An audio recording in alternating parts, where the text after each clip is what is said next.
ఆకాశం న్యూస్ కి స్వాగతం. ముందుగా ముఖ్యాంశం.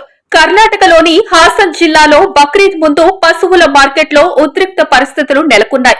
స్థానిక ముస్లిం సంఘాలు పశువులను కొనుగోలు చేయబోమని ప్రకటించడంతో రైతులు తీవ్ర ఆందోళన వ్యక్తం చేస్తున్నారు.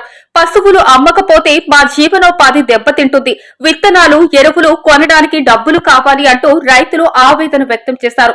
మరోవైపు కొందరి బెదిరింపులు, ఇబ్బందుల కారణంగానే ఈ నిర్ణయం తీసుకున్నామని ముస్లిం సంఘాల ప్రతినిధులు చెబుతున్నారు. దీంతో పశువుల మార్కెట్లో కొనుగోలుదారులు లేక రైతులు ఇబ్బందులు పడుతుండగా ఈ వ్యవహారం ప్రస్తుతం స్థానికంగా చర్చనీయాంశంగా మారింది. ಯಾರು ಬೇಕಾದ್ರೂ ತಗೊಂಡೋಗಿ ಸಾಕಿ ನಮ್ಮ ರೈತರುಗಳಿಗೆ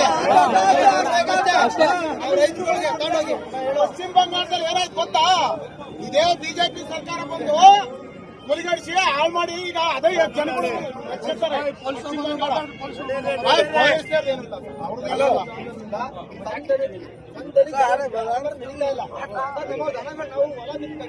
ನಮ್ಮ ದನ ಕರ್ಕೊಂಡು ಮಾಡಲಿಲ್ಲ ಅಂದ್ರೆ ನಾವು ಕೆಲಸಕ್ಕೆ ಹೋಗಕ್ಕೆ ದನ ಹೆಂಗೆ ತಗೊಂಡಿಲ್ಲ.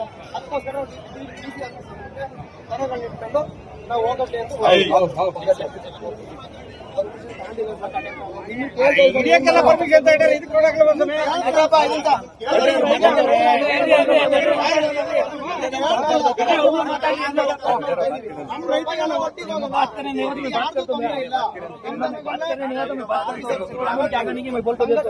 ತಗೊಳ್ಳಿ, ಯಾರು ತಗೊಳ್ಳಿ.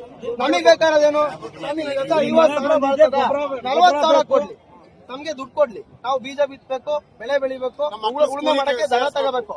ಇವ್ರು ಹಿಂಗೆ ದನಗಳನ್ನ ತಗೊಳ್ದೆ ಹೋದ್ರೆ ನಮ್ ಜೀವನ ಹೆಂಗ್ ಮಾಡೋದು ಸ್ವಾಮಿ? ವಿಷಯ ಕೂಡ ರೈತ ವಿಷಯ ಕೂಡ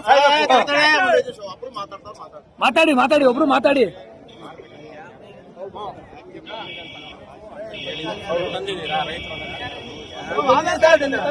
ಆಧಾರ್ ಕಾರ್ಡ್ ನಿಮ್ಮ ಹಸು ತಗೊಂಡಿಲ್ಲ ಅಂತ ಏನ್ ಮಾಡಬೇಕು?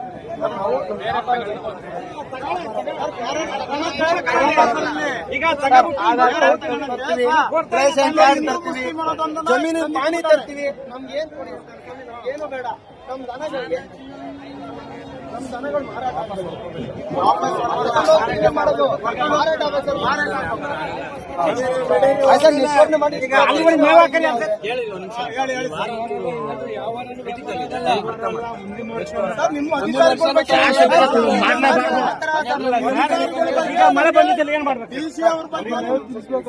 ಹೋದ ವಾರ ಹಿಂಗೆ ದನ ತಂದಲ್ಲಿ ಯಾರು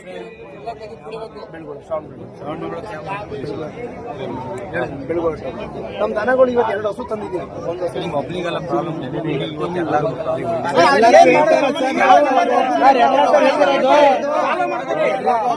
ಎಲ್ಲರಿಗೂ ಅದ್ ಬಿಟ್ಬಿಟ್ಟು ಸಂತೆಯಲ್ಲಿ ಸುಮ್ನೆ ಕ್ರಿಯೇಟ್ ಮಾಡ್ಬೇಕು. ಹೇಮಾವತಿ ಸ್ಟ್ಯಾಚು ಹತ್ರ 11 ಗಂಟೆ ಸ್ಟ್ರೈಕ್ ಐತೆ, ಹೋಗಿ ಸೇರ್ಕ ಅಲ್ಲಿ ಮಾಡು ಸ್ಟ್ರೈಕ್ ಆಯ್ತಾ. ಸ್ಟ್ರೈಕ್ ಇದ್ರು ಅಲ್ಲಿ ಹೋಗಿ ಸೇರ್ಕ ಅವ್ರ ಜೊತೆ ರೈತ ಸಂಘವೇ ಮಾಡ್ತಾವ್ರೆ, ಅವ್ರ ಜೊತೆ ಸೇರ್ಕ ಮಾಡು ಅದ ಅಲ್ವಾ. ಸುಮ್ನೆ ಬಿಡಪ್ಪ, ನಮ್ ಸಾಹೇಬ್ ಹೇಳೋರು 11 ಗಂಟೆ ಯಾರು ಏನು ಹೇಮಾವತಿ ಸ್ಟ್ಯಾಚು ಹತ್ರ ಸ್ಟ್ರೈಕ್ ಐತೆ, ಹೋಗಿ ಸೇರ್ಕ. ಅವ್ರು ಏನೋ ಹೇಳ್ತಾರೆ, ವಿಡಿಯೋ ಹೇಳ್ತಾರೆ, ನೀವು ಮಾತಾಡ್ತೀವಿ.